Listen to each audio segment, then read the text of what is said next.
joyful play, purposeful work, rugged outdoor living, our camps and conservation efforts, teach timeless skills, and kindle the spirit within. Farm and Wilderness. Farm and Wilderness. Farm and Wilderness. Hey everyone, welcome back to the Farm and Wilderness podcast. My name is W, one of the camp directors here at Farm and Wilderness, and I'm the host of this limited spring series. If you're already part of F&W, welcome. If you're new to Farm and Wilderness, also welcome. We are a community of 7 camps located in Plymouth, Vermont, about 15 minutes south of ski heaven Killington, and serve campers aged 4 to 17 across a wide variety of camps.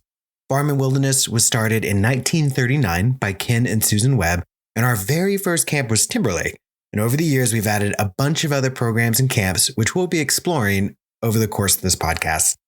You can check out our website at farmandwilderness.org. We're also on YouTube and TikTok and Instagram, and now this podcast, so be sure to subscribe. My last episode about Flying Cloud, I went a bit deeper into who we at Farm and Wilderness are. So if you want to know more, I encourage you to check out that episode. Now, I have a confession. I had plans for this episode to feature audio stories from our ice cutting event last weekend. And side note, it was a great event. We got a ton of ice out of the lake. I had so many bowls of chili and was sore for days after. It seemed like folks had a really great time. I know Therapy Dog Atlas had a great time. It was just a great event. So if you can come next year, please make sure you do. However, I didn't want to wait to get this particular interview we're going to hear today out. Partially because I have upped our audio game a little bit. I've really been learning how to make the audio software work a bit better for me and had an incredible innovation. A 2-microphone setup. Who would have guessed it was such a game changer? I'm learning so much about everything audio. Now, about today's show. This next camp is more of the wilderness in Farm and Wilderness, and they do it with such a sense of joy and wonder that is insanely impressive. Saltash Mountain Camp, or SAM Camp, serves campers of all genders ages 11 to 14 in a community of about 50 campers and about 20 staff. It's one of our medium-sized camps and has this really unique combination of sending kids out on trips and having them perform in skits. The story of SAM Camp starts in 1960. F&W founders Ken and Susan Webb were looking around to find new property for their next camp. At the time, Timberlake and Indian Brook, now known as Firefly Song, were over capacity, and they were really looking to start a camp that was more on the medium-sized side. They acquired land in Mount Holly around Lake Nineveh and turned to Jack and Ruth Hunter to run the first summer of SAM Camp in 1962. Now, for a bit of context, this was a few years before Flying Cloud would open in 1964, and so SAM Camp was originally an all-boys camp that had an emphasis on hiking and forestry. Those campers would often help farmers in the area with haying, and each cabin cooked breakfast and dinner at their own cabin, and they would all come together for lunch. Now, eventually, the campers wanted more than the hiking and the aquatics and the canoeing and forestry and natural science and ecology. They also wanted to grow their own food, which is such an F&W thing. The campus opened to all genders in 1973 when Jack Hunter moved on to be the first executive director of the then newly formed Farm and Wilderness Foundation. Now, as a side note, I feel like I could do a whole episode on Jack Hunter. Jack was a pretty pivotal and foundational figure in our history. Again, he was SAM Camp director, an executive director. And later in life, he was really our repository, our resident historian of all things Farm and Wilderness. He passed a few years back, and his family is still involved in the camps. I just want to really lift up how important Jack and Ruth Hunter were to the Farm and Wilderness story. Now, trips have been an important part of the SAM Camp ethos for a while now, and in fact, during the war years, there was no gas for extra use to drive kids to their drop-off points or drive out to pick them up. So they would put campers with all of their camping gear and their trips food, everything, on public buses and trains. And I can't really imagine that. If you've ever been around a group of campers at the end of their trip, and they're usually pretty tired, they're usually a little smelly, they're definitely hungry. I just can't imagine being that on the train or the bus. Well, actually, I can't. I lived in New York for a while. Don't worry, we don't send kids on public buses or trains anymore to get them to their trips. SAM Camp's focus on skits has also been an important part for that community. We have this big event at the end of every summer called Fair. And it's where all the camps come together, alumni and families come out. We have people-powered machines, we have food, we have a square dance, we usually have a big bonfire. And part of the lore around that is that you can't say the word fair until Sam Camp says it at their opening skit. And that skit is usually kind of a parody. The other camps are featured. And at the very end, they will say that word to start the day. You'll hear me talk about this in the interview, but I can't stress enough how joyous this particular farm and wilderness community is. And for anyone who's considering F&W for the first time, you might be usually looking at Timberlake and Firefly Song, but I really encourage listeners to consider Saltash Mountain if their camper is old enough. Sam Camp has an incredibly warm and inviting community that's a little bit on the smaller side and really sets campers up to push themselves in this unique combination of trips and skits. I'm also excited to use this episode to introduce Adair, our newest Farm and Wilderness Camp Director and new director of Sam Camp. Adair is an artist. She's a musician and a visual artist and spent years in theater, musical plays, even improv groups and stand-up comedy. Camp has been a big part of her life ever since she went to her first overnight camp at the age of 4, and she's done many, many outdoor adventures, even meeting her partner on the trail when both he and her found themselves in the same hostel. It's a pretty great meet cute for the director of our tripping camp. You'll hear Adair talk all about what makes Sam Camp great, what she's excited about, and her thoughts on the future. I also hope you'll understand why I couldn't wait to get this episode out. And now, my conversation with Adair.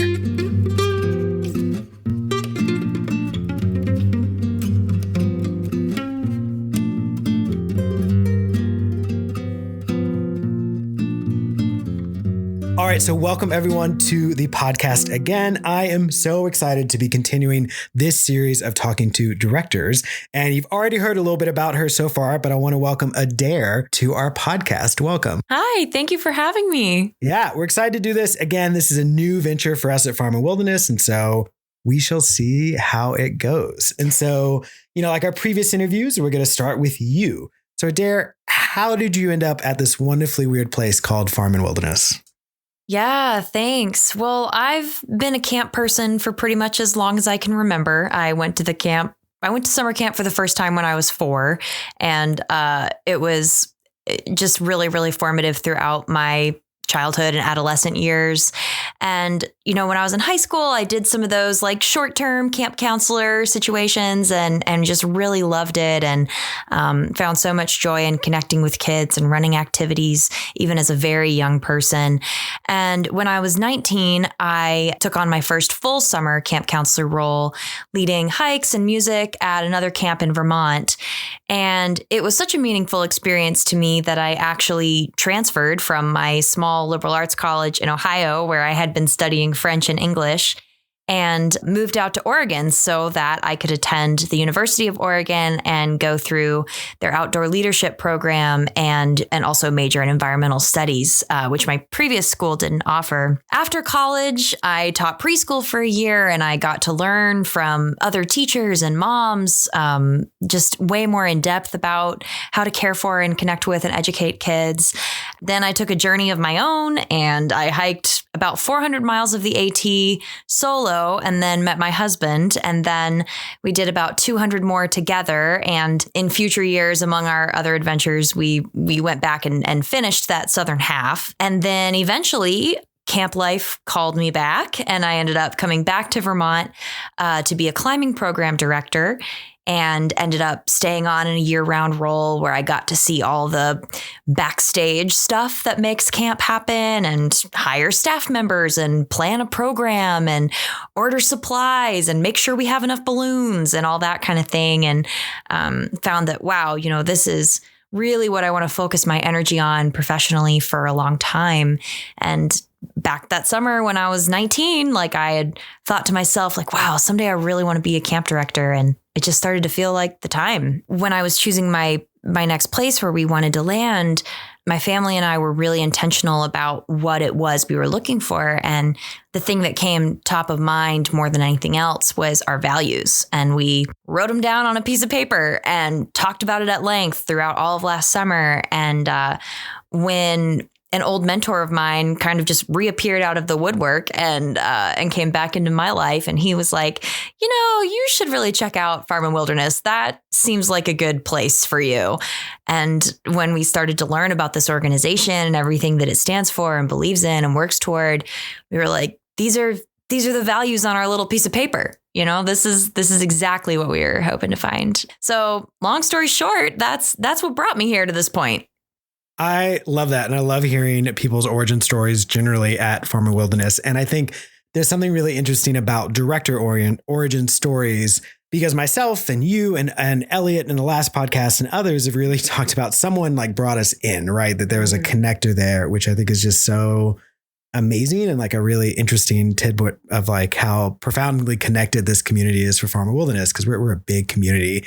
But I would be remiss if I don't go back to a slightly part of your story. I've heard you give this talk a couple times, but I want to go back to meeting your partner on the AT, right? For a second. So you talked about you hiked 400 miles. I'm not sure I've hiked 400 miles my entire life. And so that is amazing. So I'm sorry, I have to indulge slightly. Could you tell a little bit more about this meet cute on the AT trail? Because again, you are taking over the tripping camp. So the fact that this is part of your origin story is pretty great. Yes, it was definitely a meet cute, except that we were both like dirtier and stinkier than we've ever been in our entire lives when we met each other. And that part was not cute, but the rest of it definitely was. So yeah, it was kind of a miracle that we ran into each other. Actually, I was hiking south and he was hiking north. Basically, we were both running from the same thunderstorm.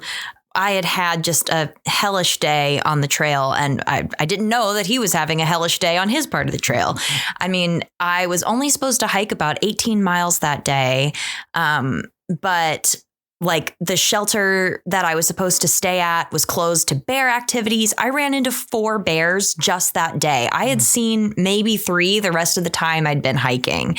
I almost stepped on a rattlesnake. I ran out of water at like 10 a.m. Like it was just like everything that can go wrong on the trail went wrong. And so when I got about 4 miles past the 18-mile mark where I thought I was going to sleep that night, and I was at a road crossing and I was like, you know what? I need to go sleep inside and charge my cell phone and get some water. This is becoming unsafe.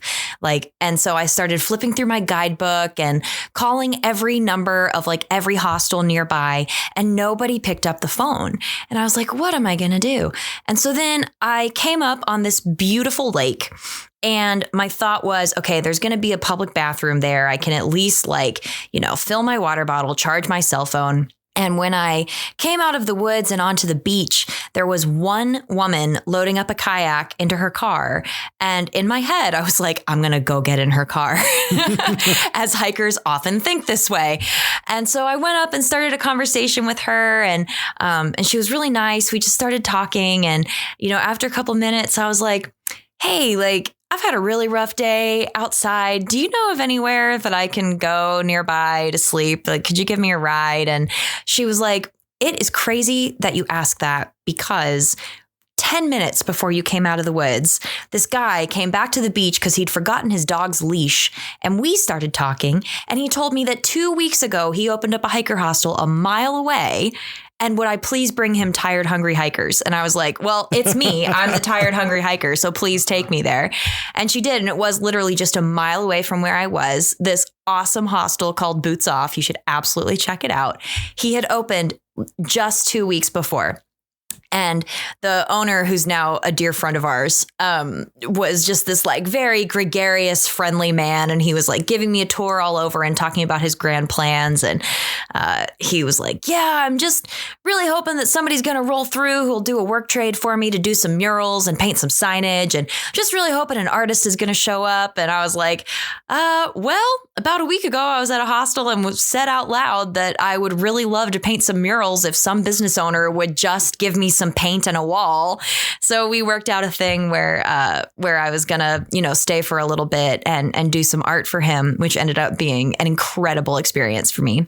And as we were just sitting on the porch, eating dinner, and I was coming down from my day and had showered and everything, he got a call on his cell phone from a lost hiker. And a couple hours later, my future husband stumbled in from the opposite direction. And the Jim, the owner, was doing the same grand tour and grand plans and everything. And he's like, yeah, health inspector wise, I really got to get an outdoor shower built. I want it to be something like special and interesting. And my husband, who's a carpenter, was like, I've really been wanting to do a timber frame project. I've already got an idea. It would be really simple. We could use materials on the property.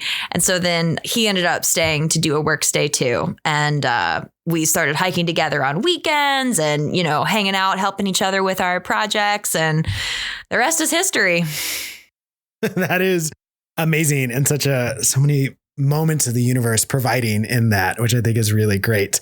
And again, like you were leading a tripping camp. And so with that kind of background, let's turn to talk about Sam and this kind of amazing place. And as our listeners heard at the top, Farm Wilderness is a collection, a community of several different camps. And Sam Camp has a very unique place in our group of camps and our kind of programming offers that we have. And so I want to talk about that uniqueness right off the bat, trips and skits. That's a pretty unique mix. If I told, when I go on the road and tell people we do trips and skits, I tend to get slightly confused faces. And so I want to hear directly from you. How does that work at Sam Camp? What is the magic of trips and skits together at Sam Camp? I'm glad you used the word magic because I think it's a good one. Yes, it is. It is a really interesting confluence of things. And I had that same reaction the first time I heard about it. Mine was a very happy aha moment because I wondered how these two loves of mine could ever come together in such a beautiful way. But the more I dig into the program at Sam, the more sense it really makes to me. One, it's just a beautiful opportunity to use both parts of your brain and your body, to spend half of your camp session essentially doing these very creative, silly things, where you then also get to go sleep in your bed at night. And then to spend half of your time doing this very intense, outdoor adventure, hardcore, learning how strong you are trip. I feel like it's a beautiful balance if you're looking for a summer where you get to have it all. But I actually see a lot of crossover between the two in terms of how it develops us as people to participate in both kinds of activities. So the number one thing that comes to mind for me is courage. It takes a lot of courage to put yourself into the wilderness for any length of time doing something that is going to be challenging and sometimes uncomfortable and has a lot of unknowns. And it also takes a lot of courage to, write something with a group of people, be assured that it's going to be funny and well received and then perform it in front of a different group of people. That's a lot. And I feel like it stretches our growth limits of, how we create and how we work together as a team and how we put ourselves out there and how we believe in ourselves. I think it can really build a firm foundation in that. I love the through line of courage because we heard that from Elliot on that interview, and we're going to hear it from other directors as well. And when you think about building those moments of courage for kids, right? It sounds like it's, based on your meet cute story and the idea of trips, that it's on the other side of struggle or adversity or challenge. So as you think about preparing kids for trips to find their courage on the trips, based on everything how do you get kids physically, emotionally ready to go on those epic trips that Sam Camp does? Yeah, that's a great question. I would say, first of all, it is the privilege of we grown-ups at camp to build the hype and set the tone. And I'm gonna give an example that that maybe seems unrelated, but bear with me here. Long ago, when I was leading day hikes for groups of kids, we would build the hype about every little part of it. And specifically, I'm thinking about carrying our lunch up to the top of the mountain. We would do build your own burritos. That was the go-to meal. And so every kid had to carry a can of corn or a can of beans or a bag of tortillas or cheese or something like that. And we would all then, when we got to the summit of our hike, then we would take a break and build our burritos, etc. Sometimes it's easy for kids who aren't used to carrying a backpack to be like, oh, I don't want to carry this can of beans. Or, you mean I have to carry the empty can with bean water back down the mountain or whatever. And so my co-leaders and I made a game of it. where we came up with like different silly challenges that they would have to do with the different elements of what they were carrying. And what became the favorite, and do not ask me how we came up with this because I don't know. We came up with this game where when we would like drain off the can of beans, we would have a volunteer lay on the ground and another volunteer like try and pour the bean water like from the can up high into their mouths. And again, all volunteers. So no one was forced to go through something like this, but it turned into everyone involved just laughing hysterically and super dirty and just like leaning into, you know, we're walking up a mountain, it's really hot and we're carrying beans. And I think it's that kind of energy that the leaders can bring to the whole experience that makes the dirty, challenging parts really fun and exciting and something that you're actually going to remember fondly forever rather than just have to get through. I think, too, it's really important, you know, on a more serious note, to really validate for kids who are nervous about going on a trip like this that might be outside their comfort zone for 100 different reasons, that what they're feeling isn't crazy, like, you know, that it is a hard thing that they're doing and that it might feel scary for good reasons. And, you know, we have fear in our minds and bodies for good reasons. It helps us stay safe, but that also we can get them excited about moving through those fears and know that they're going to have all the support they need to get through it and still have a good time.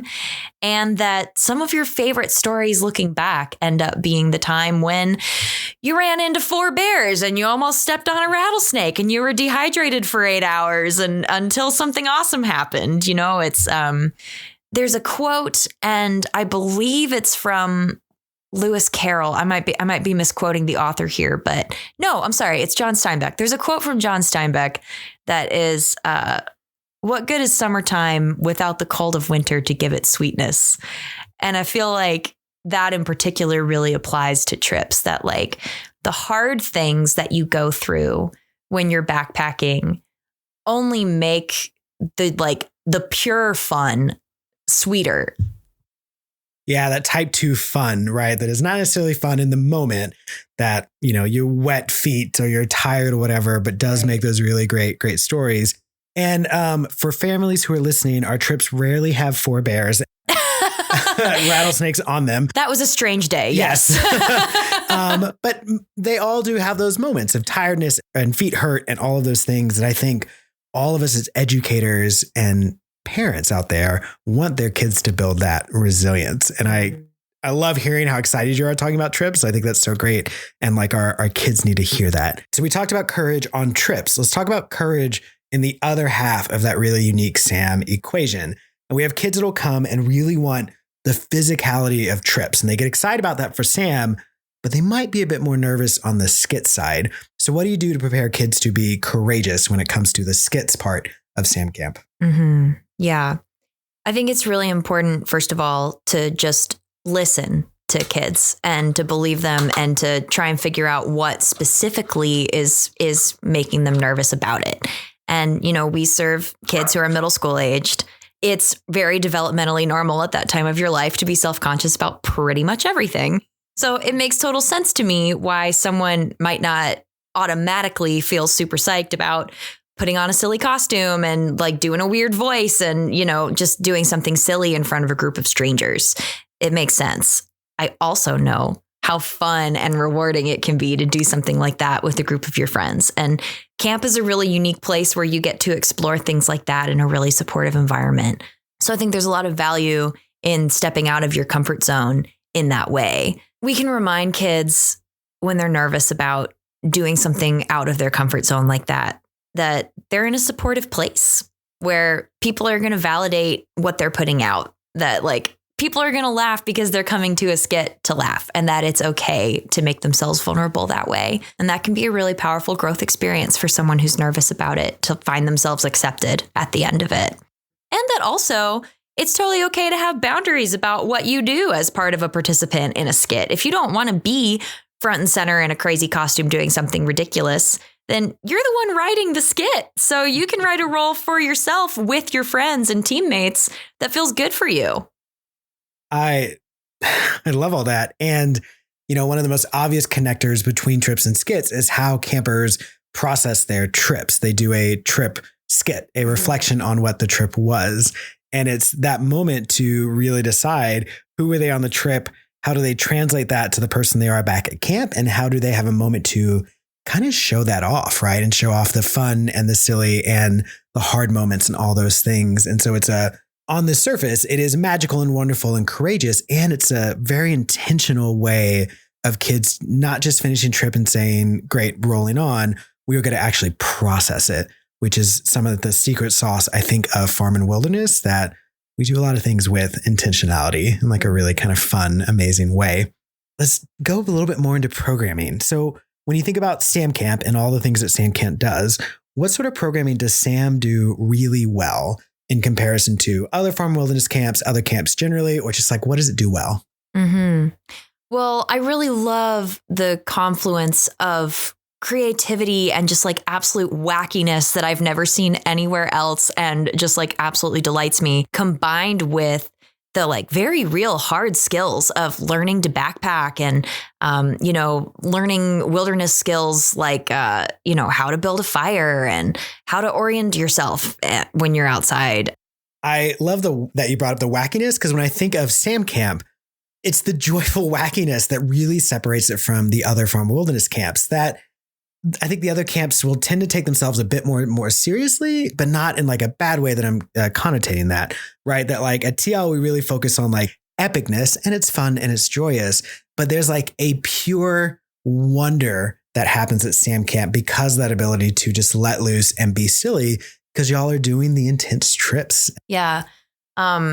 Just today, I was talking with one of our program directors from last year and really got a deeper glimpse into some of that like whimsical wackiness and how Sam Camp has always brought that to even things that are usually just very simple and straightforward. So today she was telling me about the camp tours when campers get here. I've worked at a lot of different camps, and it's one of the first things you do everywhere. You need the campers to know where the bathrooms are and where the nurse is and where we eat. And so it's almost always something you do, cabin counselors take the kids around and show them this is the bathroom, this is the nurse, whatever. At Sam Camp, the tradition is called the Magical Mystery Tour. And it's this whole like scavenger hunt with riddle clues, and all the counselors are dressed up in crazy costumes and they have a theme every year. And last year, apparently they like decorated a camp van to look like the Mystery Machine, and it was all Scooby-Doo themed. And that's just for a tour around camp. And there's all this just like thought and sweetness and craziness packed into every simple little thing. And it turns it into a really magical experience. Oh, that's so great. And I can't help but think that part of what allows that to happen is the makeup of Sam Camp itself, right? You're one of our not necessarily smallest camps, but a little bit more on the smaller side. So you can really kind of see kids there, and it's a mixed gender space, right? And so let's talk about that a little bit. How do you see the idea of kind of middle schoolers in a mixed gender space, which is different from Flying Cloud, Red Spruce Grove, Timberlake, and Firefly Song? How do you see that contributing to what is uniquely magical about Sam Camp? Totally. So my mentor, who was the one who suggested I check out Farm and Wilderness in general, was an executive director here a long time ago. I believe he was in the 1960s or 70s. And he was an integral part of the purchasing process of Sam Camp and determining, with the help of the board and everyone else, what it will be. The mixed gender aspect was something that he really specifically pushed for. He was like, if we're going to do this, we need to provide a mixed gender opportunity for kids who are not yet in high school. And for him, it came back to Quaker values that, if we are teaching how to live in community, well, our communities include many different genders all living together. And we need an opportunity for younger people before they're in high school to experience that if they feel ready for it. I think it's really beautiful. There's obvious value in having, boys just together or girls just together or whatever. But I think there's something really special about all of us being together and working together on our chores and backpacking outside. I think I think it's powerful for young people to find their place in a group that isn't necessarily just with people with bodies like theirs. And so when you think of parents who might be nervous or concerned about this mixed gender aspect of the camp, what do you say to them to assure them that like it's got to be great and it's got to be fine? One, we have a very robust program that provides lots of stuff to do that I think mitigates some of the other stuff that kids could find on their own to do. Mm-hmm. Two, we have a really awesome camper to staff ratio. And so far this year, we have a really fantastic team of leaders shaping up.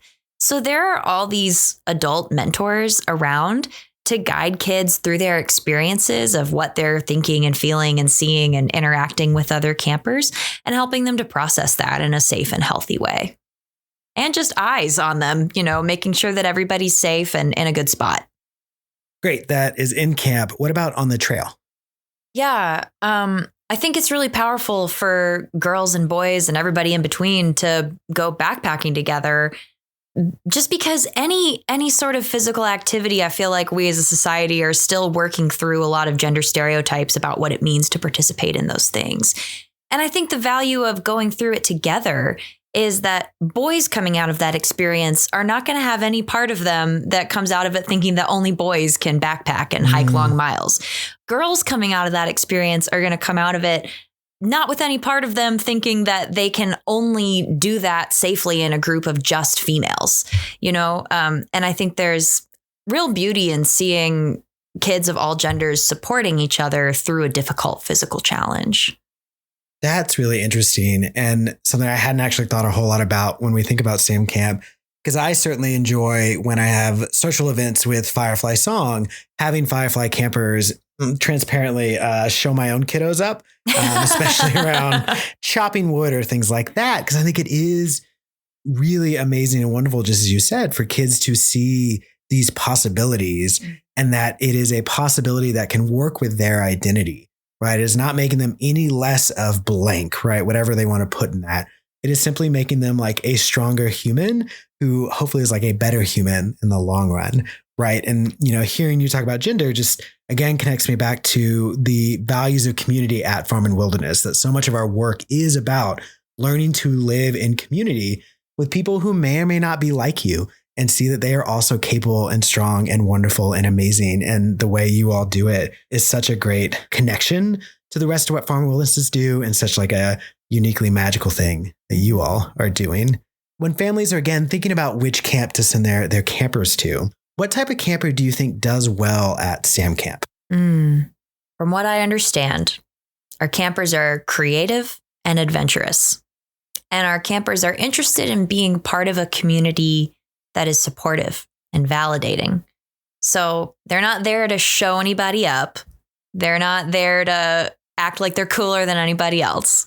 They're there to integrate into a community where it's a safe place for everybody to find who they are, where it's a safe place for people to talk about what they're feeling and experiencing outside of camp, and where it's a safe place to try things that you may or may not be good at the first time you try it.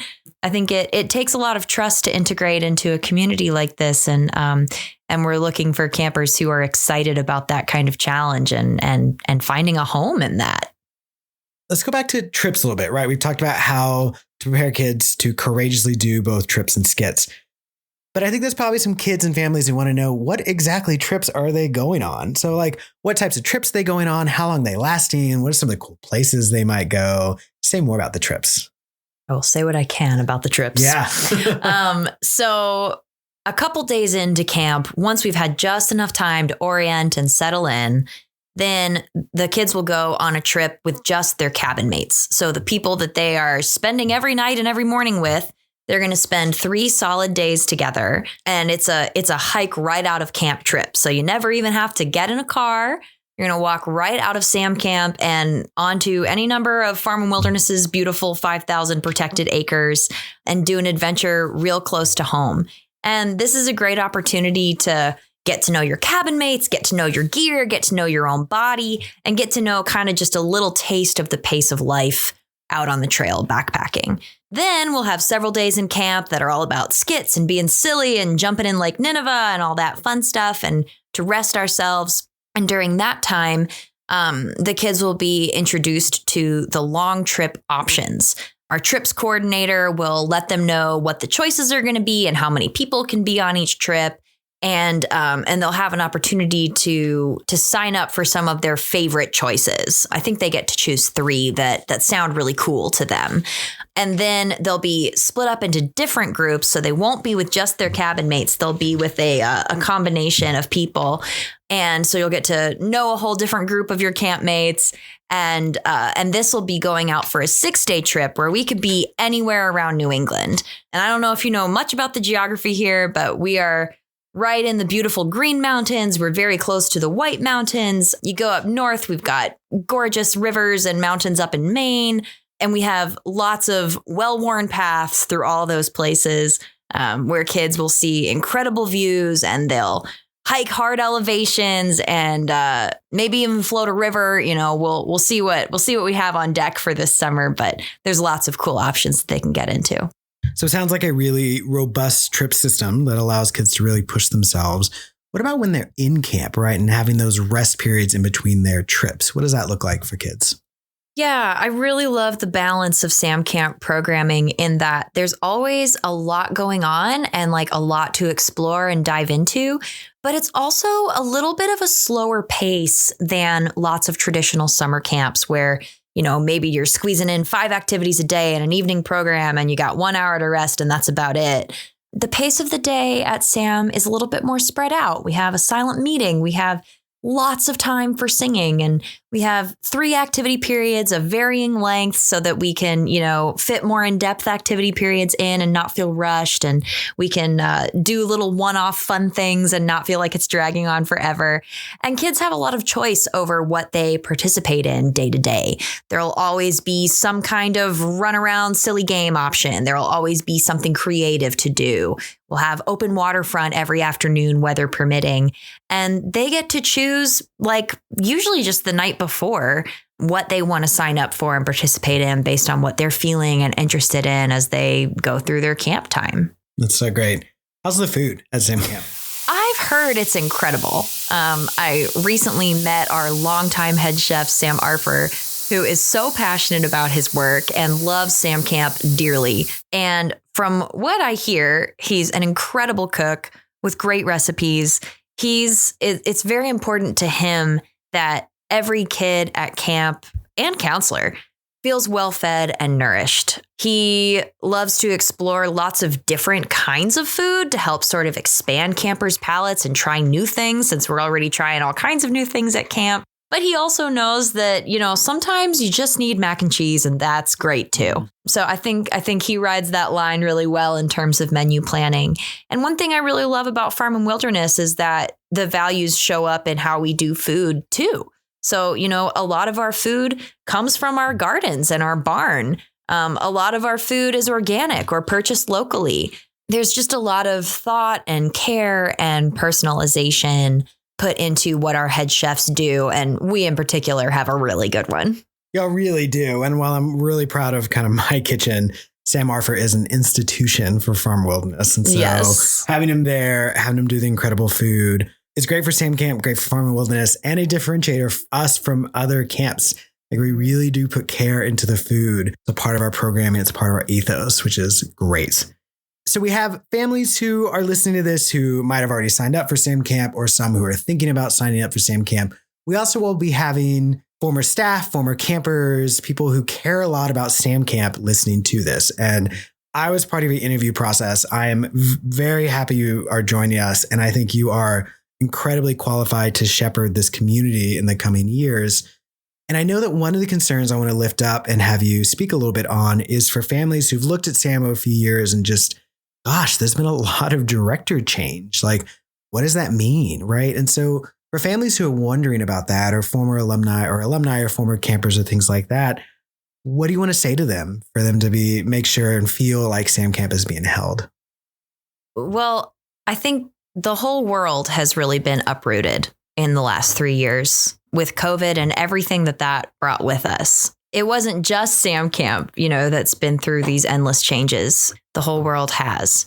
And I think especially after Jeff leaving, having held SAM for so many years, it was hard to find the right person to really fill those shoes and carry forward that legacy. And I'm so, so grateful to both Miles and Sarah for what they gave in the year that they each ran Sam Camp. And having spoken to both of them, I know that they were and remain really passionate about that community and what it does for kids. And, sometimes it takes some trial and error, and, you might think something's going to be right, and then life circumstances change and you figure out it's not. For me, I feel so, so blessed to be the next person in this line of opportunity to serve these kids and to be part of this community that's been a safe and special place for a very long time. And, to be a little bit vulnerable about it, I've never felt so drawn to a role or to a community. And I feel like this opportunity in particular touches different parts of my heart and my passions in a way that no other job offering ever has for me. And I'm at a place in my life with my family and with my young baby where, we are really craving some roots and some consistency over several years. And I've learned so much about how camps run and what it takes to keep a camp growing, not just in like numbers and income or whatever, but growing in its mission, growing in the depth of what it's actually trying to achieve. And I know that to really do that right and to maximize the potential of such a special place like this, it takes a few years of observing and building relationships with people, both with kids and families and also staff members who organize their lives around coming back year after year. And I hold that as a huge responsibility, but also as a really amazing opportunity. And being at a time when so much has changed for Sam Camp over the last several years, I feel like it's opened this really cool door of potential where there's so many different ways we could go with it. Like there's so many ways that we can grow this thing together. And I really hope I get to be a part of that for a long time. That's really incredible to hear. And again, I'm glad that you are joining us. You have only been here a few weeks. So I'm going to ask you a question I've asked others who've been here much longer. Okay. What do you hope your legacy will be as a SAM director? What a big question. First and foremost, I hope that I'm remembered as a community builder. I hope that both kids and staff members remember me as a person who really cared to get to know them as people and who was deeply invested in each individual's long-term growth. And I think that's something really beautiful about being part of a small, medium camp community. And on a somewhat lighter note, maybe just as far as programming, like I'm a musician and an artist, and I just want Sam Camp to be a place that people remember as just exploding with song and, paint and crayons everywhere. And I want it to be a place where people build some of the memories from their adolescence where they realize that they were strong, and that they want to come back to see more of that part of themselves. And I really want to facilitate those kinds of experiences. I have no doubt that you are going to do that. And I'm so incredibly happy that you are our new Sam Camp director. I really want to appreciate you for coming on the podcast and spending some time with us today. And I really wish you the best of summers. Oh, thank you so much. I can't wait. That was my conversation with Adair, the amazing new director of Saltash Mountain Camp. If you'd like to register, apply for a job ad, or just learn more, check out farmandwilderness.org. You'll also find us on Instagram, we're on YouTube, and we're on TikTok, where we are featuring staff testimonials. This episode has been a part of our limited series for spring 2023. If you subscribe and leave us a good review, we might just be able to come back this fall. Thanks to our guest Adair, original music by Emmett Powers, recording and editing done by myself. Thanks to everyone at Farm and Wilderness who helped make our summers possible. Our camp vocabulary word for this episode comes from Sam Camp, and Sam Camp tends to have the longest pre-meal circle ups. One reason, the Spinnaker contest. The Spinnaker is a person. It's a role chosen in the circle before every meal. This person will lead the whole community from the hill to where they eat, and they decide how they're going to do that with some sort of silly walk. And the entire community has to match their walk when they're going to the meal. If you ever visit Sam Camp, you might get chosen, so make sure you have something pretty good ready. With that, remember, camp magic is real, y'all. Until next time.